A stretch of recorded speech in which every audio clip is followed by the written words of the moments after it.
नमस्कार, मैं चंदन कुमार और आप देख रहे हैं अपना पसंदीदा चैनल अंगवानी। हमारे साथ जो गेस्ट हैं उनको परिचय की जरूरत तो है नहीं, आप सब उनको जानते हैं। सी श्री कुमार सर, जो कि all India defence employees federation के जनरल सेक्रेटरी हैं और world federation of trade union के डेप्यूटी जनरल सेक्रेटरी हैं। सी श्री कुमार सर, बहुत स्वागत है आपका अंगवानी पर। नमस्कार नमस्कार, आपको भी, आपका सब व्यूअर्स के भी। सर, तो ये 18 महीने का डीए क्या, ये भी तो तमाम कर्मचारियों को अफेक्ट कर रहा था, और जिस पर कि जैसे शिव गोपाल जी हुए और भी जो लोग जेसीएम के कि आप लोगों के साथ चर्चा हो चुकी है इस पर, आप लोग डिसएग्रीमेंट लेने वाले हैं इस पर? नहीं, अभी डिसएग्रीमेंट के लिए जेसीएम का मीटिंग होना चाहिए। अच्छा। डिसएग्रीमेंट का जेसीएम स्कीम में एक तरीका है, एक full fledged JCM meeting cabinet secretary का नेतृत्व में होना चाहिए।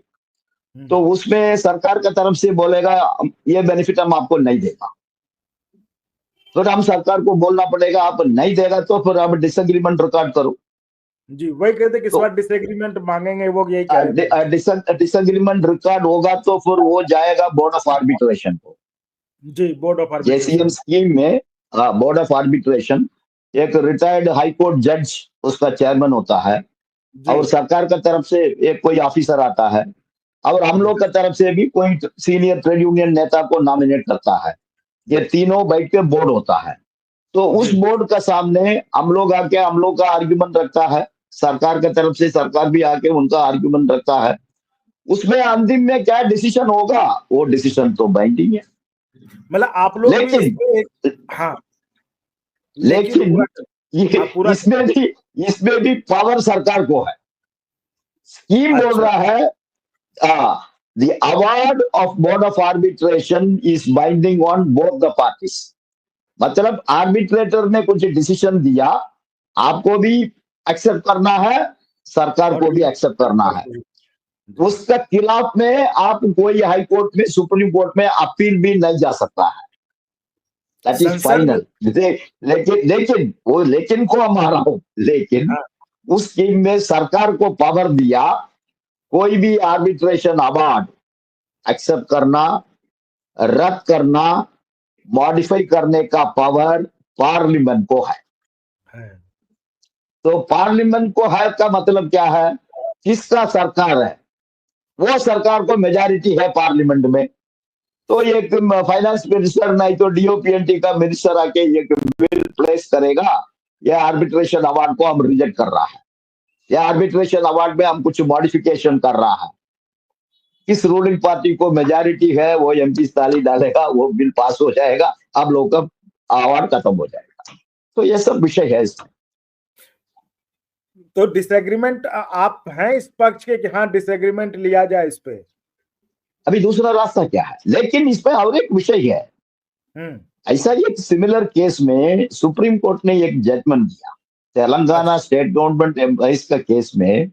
कुछ पैसा सरकार कर्मचारी का तेलंगाना स्टेट गवर्नमेंट ने बंद करके दिया, पेमेंट नहीं दिया। तो उन लोग ने तेलंगाना हाई कोर्ट में गया, हाई कोर्ट ने बोला नहीं, हाँ ठीक है, कोविड-19 परिस्थिति, ऐसा कुछ इमरजेंसी सिचुएशन में आप टेम्पररीली उसका पैसा बंद करके रख सकता है, लेकिन परमानेंटली उसका पैसा बंद करके रखने का आपको कोई अधिकार नहीं है।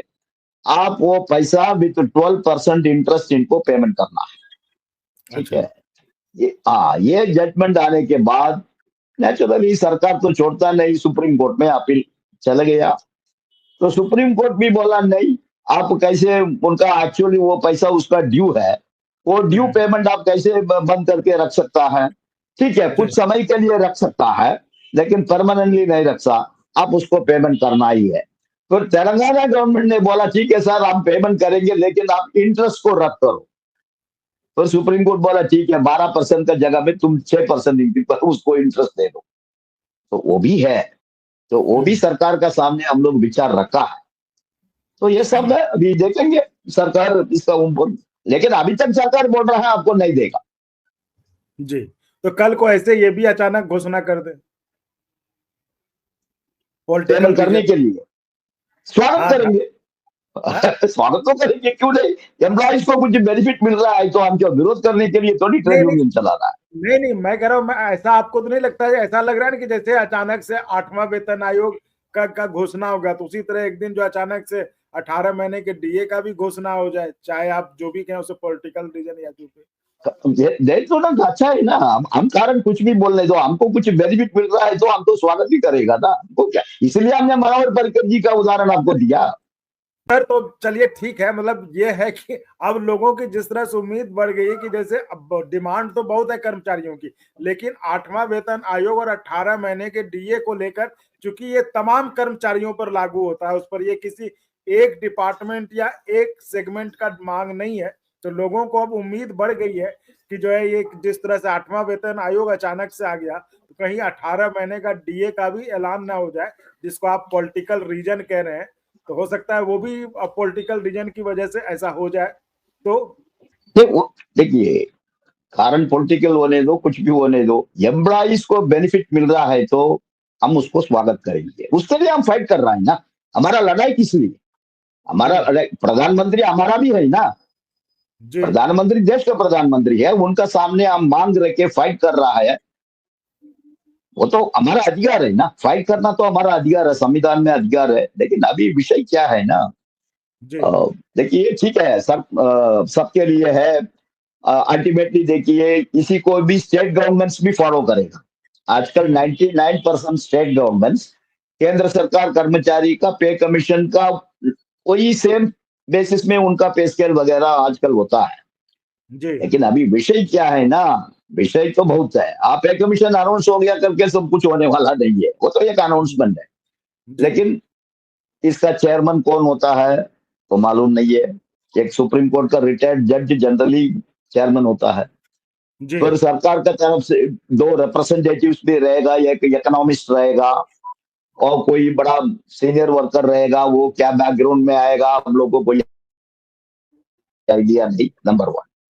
नंबर टू, इसका बहुत इंपॉर्टेंट विषय है terms of reference.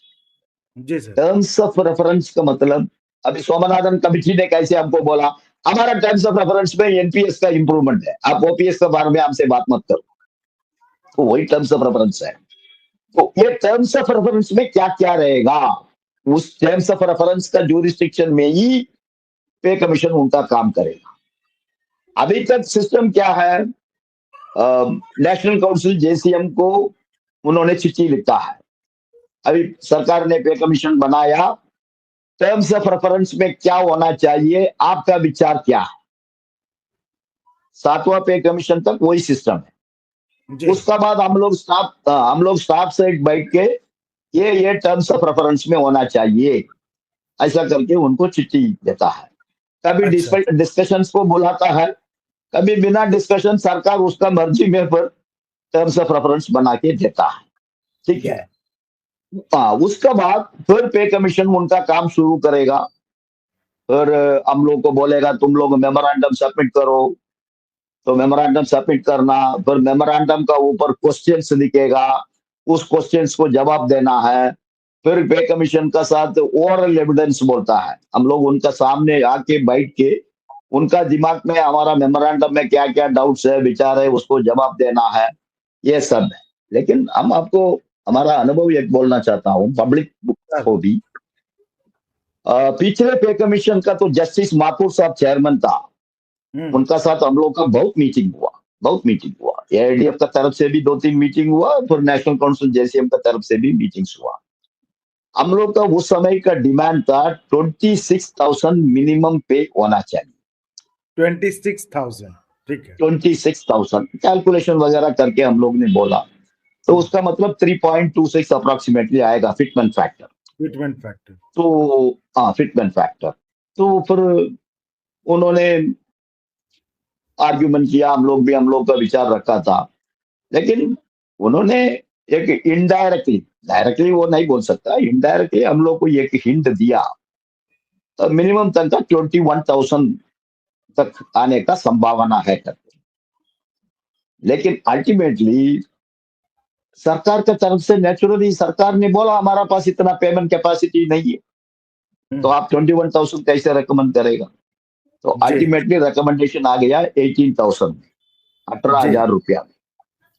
So therefore पे कमीशन एक इंडिपेंडेंट एजेंसी करके हम लोग नहीं बोल सकता, कारण एक जज उसका चेयरमैन है करके, it is an independent body.